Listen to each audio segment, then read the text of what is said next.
Hello, everyone, and thank you for joining me this evening for the Basics of Cover Letter Writing webinar. My name is Dr. Mary Catherine Arnold, and I'm the Director of Student Affairs here for the South College Online Campus. Today, I will be your host for discussing the basics of cover letter writing. So tonight we're going to be discussing a lot of the basics of cover letter writing. We're going to start with the who, what, where, when, and why of cover letters. We essentially want you to have a strong foundation and understand what these items are so that way you can understand the value that they're going to add into your job search. We'll also discuss a little bit about how to build a cover letter as well. So we'll go over the different components of a cover letter, some of the different sections, really how it should be formatted in making it a formal business letter, and some additional tips and tricks that are going to help you with building your cover letter as you continue to move forward into your job search. We'll also end this presentation with just a sample cover letter so that way you can see what the template really looks like. What are some things that your cover letter should be including? Again, so you can kind of see that finalized version. And then we'll close today's session with a Q&A session. So any of the questions that you have, we can answer them tonight throughout today's presentation, as well as my contact information will be on the final screen. So if you have any additional questions or concerns, you need additional one-on-one guidance, that you know that you can contact me directly and we can bring this conversation offline. So the first thing we will look at is who should be using a cover letter. The answer is everyone. Now, although some basic hourly positions that you might end up applying for may not necessarily require a cover letter, it's always best to pair your application materials and resume with a cover letter. One thing that you're going to find that's pretty crazy to think about are some of the statistics behind the cover letter. Did you know that only 47% of job candidates write cover letters for their jobs that they're applying to? That's less than half of the candidates. Imagine that those individuals are up against individuals who are maybe less qualified or experienced, but yet those individuals who have submitted a cover letter, they're typically going to be viewed as more professional because of how they compose their cover letter. So now you could be less qualified, you could be less qualified and you could get the job, or you could have a higher chance of getting the job just because you submitted a cover letter. That's crazy. When written correctly, your cover letter is going to show a genuine interest in the position that's really going to end up helping you to stand out from the crowd because you're demonstrating and you're able to really clearly depict your accomplishments and achievements, and that's just going to help you to make a stronger first impression. So now that we know that we should always use a cover letter and we should always have one prepared, in order to build a cover letter, we also have to understand what exactly a cover letter is. So at its most basic definition, a cover letter is a formal letter that will accompany your application and resume when you're applying to a position. This letter is going to take the information that you've included on your resume and dive deeper into your skills and experiences. It is important that you do more than just simply reiterate everything that's on your resume, because your cover letter needs to go hand in hand with your resume. It needs to provide additional context to the hiring manager.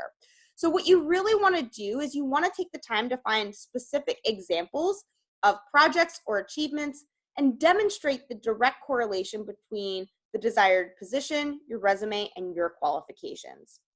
The other thing that you want to think about with your cover letter is that you want to think of it as a sales pitch for an interview. Without a strong cover letter, you may not be able to really sell yourself and demonstrate to the recruiter or hiring manager why you would be a great hire for that specific position.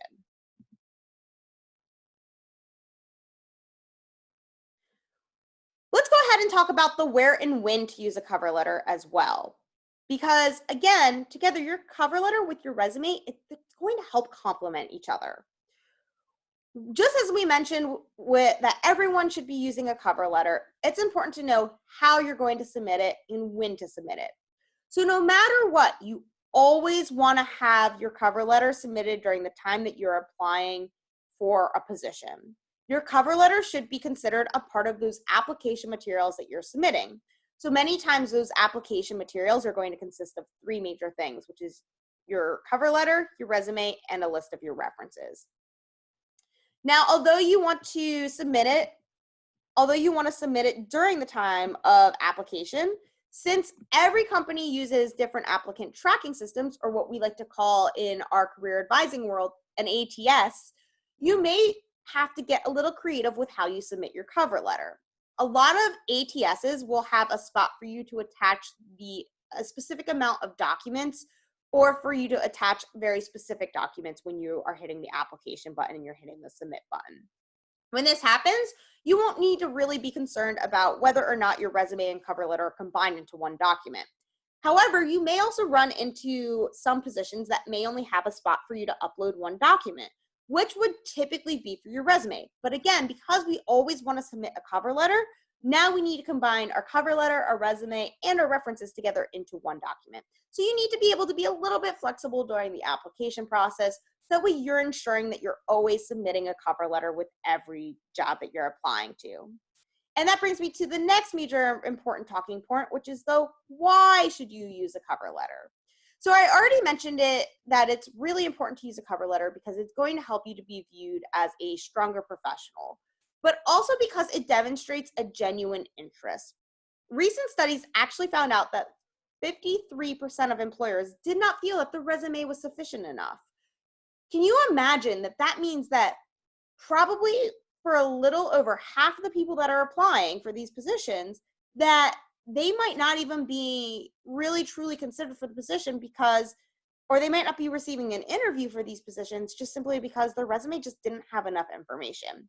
So this means that your cover letter, if it's written in a way that's going to demonstrate your skills and give you a professional appearance, it may just be that last final piece that you need in order to be viewed as a qualified candidate and secure an interview. Whether you just need to find a job right now or need to locate an employer who will simply give you a chance, or whether you're even just very genuinely interested in securing that specific position with that specific company, you always want to give that hiring manager or that recruiter the feeling that you are genuinely interested in that specific position. Remember, their jobs as a hiring manager or a recruiter, it's just simply hire people who want to be there and are going to do that job and do that job well. You need to give them that appearance in your cover letter. Including the reasons that I already mentioned, here is a fairly comprehensive list of other reasons why you should use a cover letter during your job search. So again, it's going to depict that professional appearance. It's also going to demonstrate a genuine interest. It's going to provide that additional context around your skills, abilities, and experiences. And it's going to demonstrate your ability to professionally correspond with others, both through being able to read and write and your nonverbal communication abilities. All of these reasons are important to consider when beginning your job search, because it's going to show that you are a true professional and that you are very serious with your job search. So now that you know what a cover letter is, why building a cover letter is important, and how to use it when applying to positions, you need to start thinking about how you're going to actually create and compose it. So the first thing that you will want to do is that you will want to copy and paste the header from your resume right to your cover letter. This step is really important for you to do because it's going to help to show that you are organized and attentive to details. Oftentimes, when you apply to a position, there will be different sections for you to upload your application materials. When this happens, your application materials will most likely not be reviewed at the same time or in the same manner, even maybe by the same individuals. You will see that this can cause for your application materials to be easily confused or overlooked. By keeping consistent formatting on all of your application materials, you are helping to increase your chance for everything to stay together. In addition, because you are consistent with the formatting of both pieces, this is going to help you to show that you are more professional and, again, detail-oriented. Although it may not be a huge factor depending on the role that you're applying to, no matter what, at the end of the day, when you're doing this, you're giving a stronger appearance for consideration. Now, after you've copied and pasted your header, you're going to press enter 2 times and add the date that you're applying to that position. It's important to remember to update the date to the day that you are submitting your cover letter because it's going to demonstrate the relevance to the desired position, and it's also going to help to show the hiring manager or recruiter how quickly you applied for the position after it being opened. It is important to focus on the spacing between the header and the date. I mentioned for you to hit enter twice because generally speaking, This is going to help you to get the proper length and distance between the beginning of the page and the date. When we're talking about your cover letter, it's a formal business letter. And formal business letters, they're, as far as the standards go for aligning the dates should be about 2 inches from the edge of the paper. So generally speaking, by entering twice, that's going to put our date 2 inches from the top of that paper. After we have our date, we're going to press enter 4 times and then add the name of the hiring manager for that position or the recruiter for this position if we happen to know this. So this is where we are going to spend a lot of time on doing our research as job searching candidates, because we want to make sure that our cover letter is as specific as possible and directly geared towards that specific position. When we're able to include the name of the hiring manager or the recruiter on our cover letter, we're helping to show that we are taking our job search extremely seriously. This is going to take some time for you to do your research because there might be a couple different resources that you might have to look into to get this name. The first place that I would recommend you to utilize is the resource of LinkedIn. Many managers will have a LinkedIn profile because they are professionals and are always trying to enhance themselves as well. You can start by searching for individuals who work for the organization, and then you can dive deeper to locate managers for that specific department. You may find it helpful when reviewing the job description to see if it indicates who you would be reporting to in that role. In the event that you cannot locate a name for the hiring manager, then at that point, I would say resort to the recruiter for that specific position. Again, LinkedIn can help you with finding a recruiter's name in that organization. But when you're doing that, you're being able to tie a specific individual to that organization and then opening. So it's just improving your chances of getting that interview because, again, you're demonstrating that genuine interest in working for that specific company. Then you may also want to try locating a name. If you can't find it from LinkedIn, you might be able to find it from a company's website, especially if they have an online directory. Keep in mind, not all companies will have an online directory, so this way may be a little bit more challenging. But if you've exhausted all of these measures, you're still feeling unsuccessful with locating an individual, you may want to just reach out, call that company, speak directly to HR. Even if the HR department cannot connect you directly to that recruiter or cannot provide that name of the recruiter or the hiring manager for that position, you will at least at that point in time have that HR representative's name. So you can now include their contact information and address it to them. After you've done that, you're going to hit enter once and then add the company's name and their specific address right underneath it. Again, we want to show a sense of genuineness to the position and the company. By taking the time to edit this and adjust this with each application, you're increasing your chances and outcomes of being considered. You also are showing that you understand the formality of a business letter when doing this, and you're also showing that you truly want to work for that company and that you understand just overall the formal nature of that job search and the application process. Once you've done that and you've added all the company information, you're going to press enter 2 times and write your salutation. Again, following the formality of a business letter, after you've addressed the company, your salutation or greeting is what comes next. You also always want to try and place and call it as either Dear Mr. Smith or Dear Miss Smith. So we want that individual's last name. We always want to try and use, especially for females, we always want to try and use Ms. over Miss or Mrs. because Ms. makes sure that we are not going to offend anyone in any manner. I've known some individuals who, they are hiring managers and they're quite young. They aren't married. They haven't established themselves outside of their work environment, but they've been very successful in their professional environment. And sometimes they get very offended when it's assumed that they're Mrs. So we always want to keep that in mind. Same thing goes if we're applying in a field where there is a lot of individuals who might have a PhD or an EDD or a doctoral or terminal degree of any sort.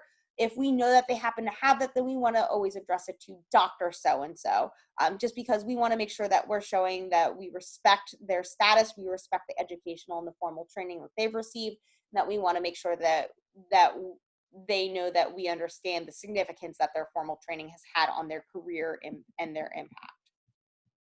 After your salutation, we're going to go ahead and start composing our actual cover letter. So the meat and the potatoes, the bread and the butter of our cover letter. So we're going to start with our introduction, followed by our supporting paragraphs and a conclusion, which right now we're going to talk a little bit more about what specific information we're going to include in each of these 3 sections of our cover letter. So there are going to be a couple of items that you're going to include in the introduction to your cover letter. The first thing is that you're going to want to mention extremely briefly is just your passion for the field, the industry, that line of work, etc. Immediately following mention of our passion, we're going to go ahead and mention the specific position title and the organization's name where we are applying. Yes, I know, guys, it seems obvious because we are submitting our application for that particular job on that particular company's website. And if you were lucky, you were even able to locate that specific hiring manager's name from either the company or the individual's LinkedIn. But again, when we're doing this and we're specifically mentioning the job title and the company's name, we're specifically drawing on our particular interest for that specific role. Keep in mind, not everyone knows or cares how formally written your cover letter is, but most will care about the content that you include in it. The next major part of your introduction should just mention the general reasons why you feel like you are qualified for the position and how you feel that your background is going to help you in this role. Remember, keep this statement general. We're just in the introduction paragraph. So just as if we were writing an introduction in a paper, an introduction paragraph in a paper, we're just demonstrating the couple of 2 to 3 topics that we want to cover and we're going to discuss in more detail in our paper. That's the exact same thing and the exact same approach that we're going to be taking with our cover letter. Generally, these will be things that will expand upon regarding things like our education, our prior experiences, like work experiences, volunteer experiences, maybe our work ethic, and or maybe even our passion or desire to grow in that field. And then lastly, you want to try to include a sentence in your introduction that relates to something specific about the company. I generally say as a good rule of thumb is to go ahead and include something, a mention of either that company's mission statement, their vision, their goals. Try finding something specific or positive from that company's website. Maybe it's something that the company has achieved over the past couple of months, and then directly relating it to your passion or your desire to work, not only in that industry, but for that specific company.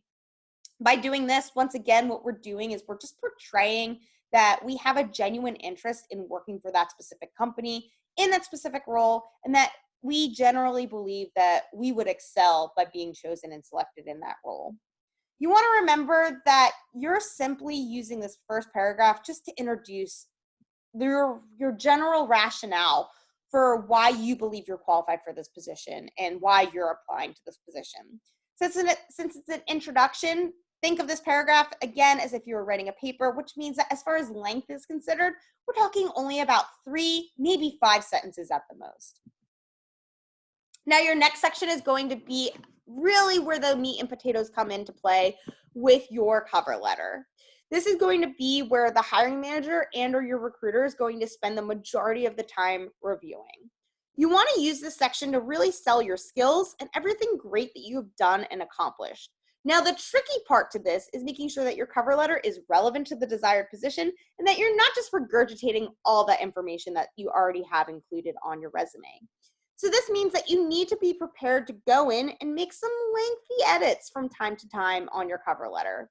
And I know it stinks whenever we have to say that, we have to admit to it, but long gone are the days where we could just have one resume and one cover letter that's going to work for every position, because those ATSs, they are just so specific and programmed to view very specific things that makes it very challenging to do this. Now, in order to build your supporting paragraphs, work on them one at a time. So don't try and just take all of them at once. Don't try and combine your work with your education.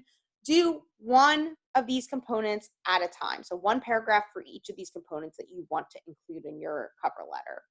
When you're building these paragraphs, I always suggest placing them in order of significance. So what I mean by that, for my new graduates with no prior work experience or experience working in that field, you're going to find that your education is going to hold more significance in your job search. If you are a graduate student and you've been working in the field for a little bit of time, you will most likely find that your work experience is going to hold more significance than your educational training. Again, it's dependent on your personal and specific situation. So when you're going through in your head, if you run into any troubles when you're trying to edit these and create your cover letters, feel free to reach out directly to myself or your career services representative, where we'll be able to give you that additional guidance. Now let's take a look at the education pieces at first.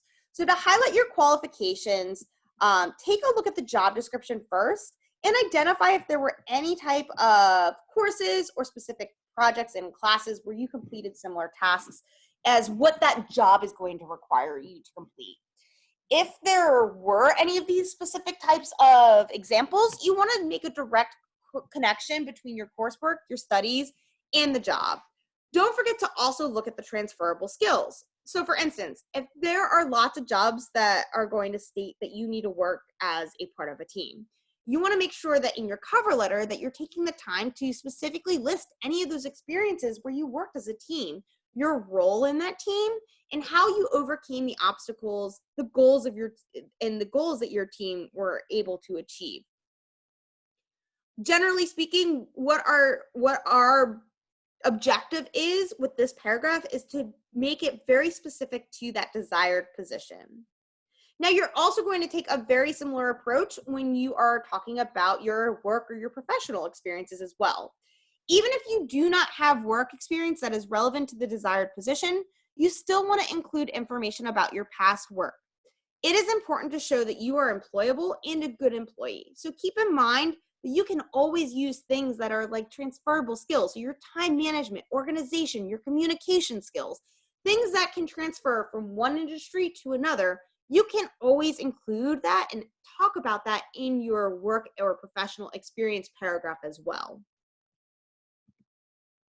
Now, the final section of your cover letter is going to be that conclusion. So again, similar to how you write a paper, the conclusion's purpose is to tie everything up in a neat little package and everything with a pretty little bow on top of it.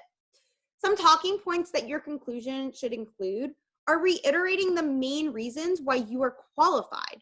So remember, these will most likely be something specific regarding your background, both your educational and work experiences. You also want to be sure that you have mentioned, once again, the position title and the company's name. Again, some hiring managers are looking to see that you have taken the time to specifically draw attention to your genuine interest in this position. By taking the time to rewrite the name of the job opening and the company's name, it shows that you are taking the time necessary throughout your entire cover letter to make yourself stand out from the rest of the crowd. I know it sounds stupid. I know that it sounds silly. I know that it's redundant sounding, but this can make such a big impact to the hiring manager. The next major component that your conclusion is going to include is thanking the hiring manager. Is to really show to the hiring manager how they can reach you for contacting you for follow-up. So a follow-up phone call or follow-up phone email or a phone screen. We want to make sure that the hiring manager or that recruiter knows exactly what they need to do in order to contact us. And then we're going to jump into our thank you for thanking the hiring manager for the time, or that recruiter for the time to consider us as a candidate. Don't forget that although they need to fill that role, and that's something that they are probably trying to do as quickly as possible on their end, a little humility and kindness from you is really important to the hiring managers. By thanking them, it shows them that you recognize that their time is valuable and that you appreciate any attention that that hiring manager is going to throw your way.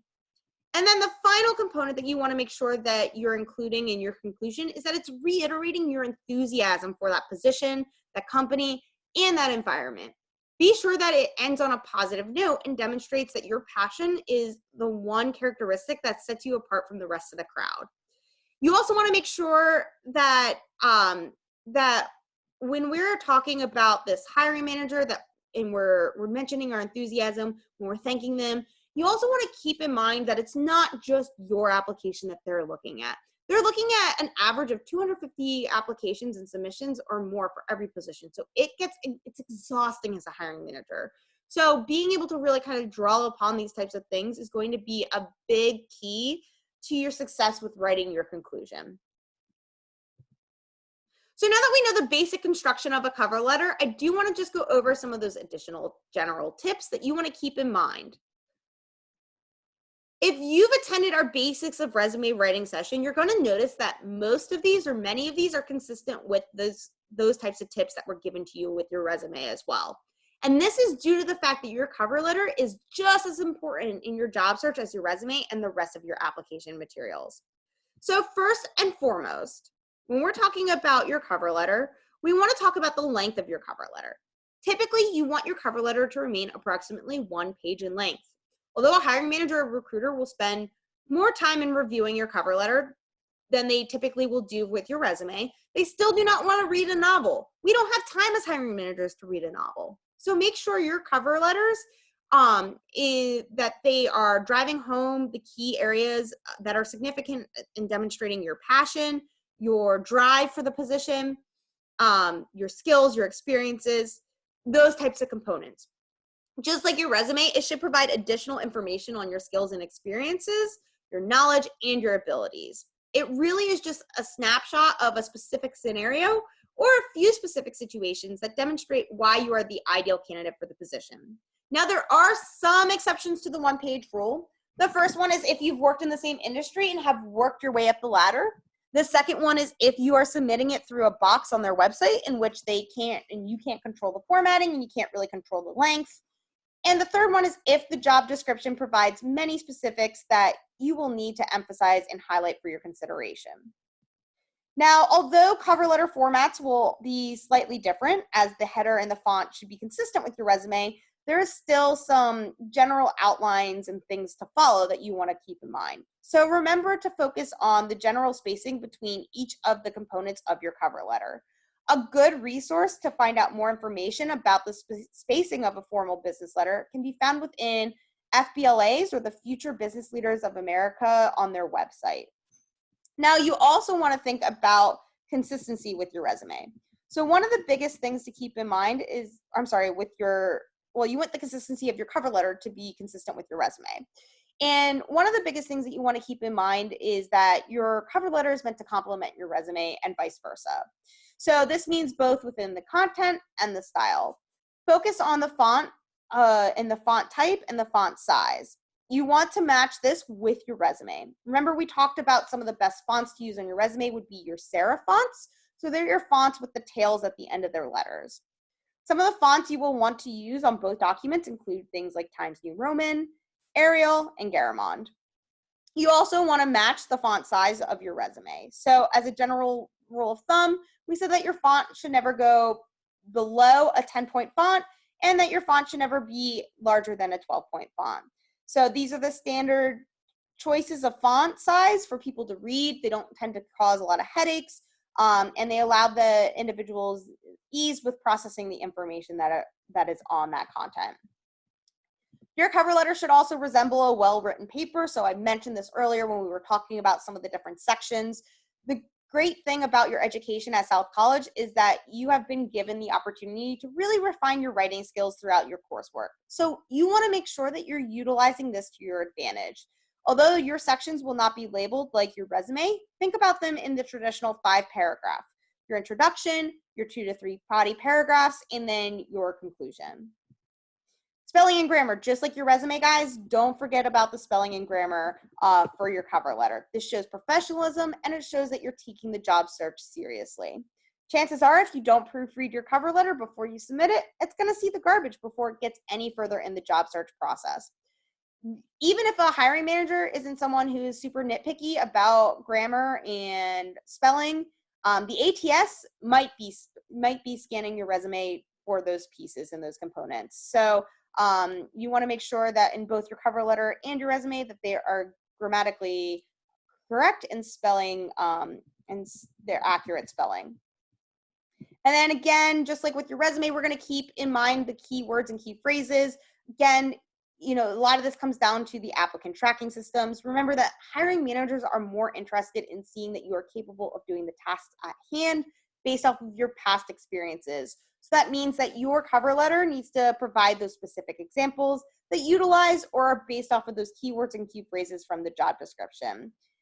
And then additionally, your cover letter and resume, again, they're going to go through the applicant tracking system, which is going to be reviewing it for those keywords and those key phrases. And then your resume, always pair your cover letter with your resume. Having both documents allow you to really go into more detail about why and how you're the ideal candidate. So now that we have looked at the tips, let's go ahead and just take a quick look at a general template that you can utilize. First, you're going to see that that header is available on the screen. Again, this is going to look different for every single individual's cover letter because it's going to be based off of your resume. You're going to see then that you have the date included on your cover letter, and that date's going to change based off of when you're applying for that position. Then you will also see the specifics of the desired organization and the hiring manager's name, as well as the specifics regarding the company.